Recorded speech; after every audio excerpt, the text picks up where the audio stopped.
You ask Tiger to calculate. This deals with linear inequalities with one unknown. The final result is w smaller than 8. Let's solve it step by step. Simplify the expression. Expand the parentheses.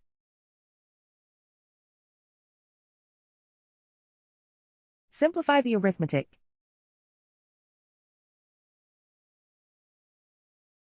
Group all constants on the right side of the inequality.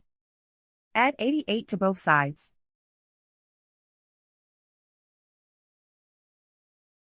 Simplify the arithmetic.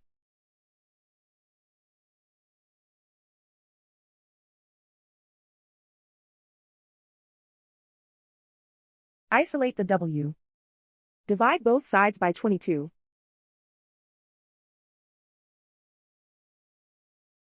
Simplify the fraction.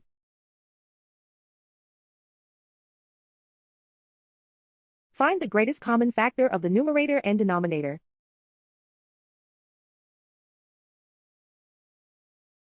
Factor out and cancel the greatest common factor.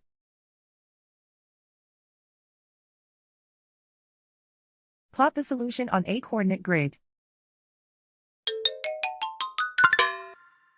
And so the final result is w smaller than 8.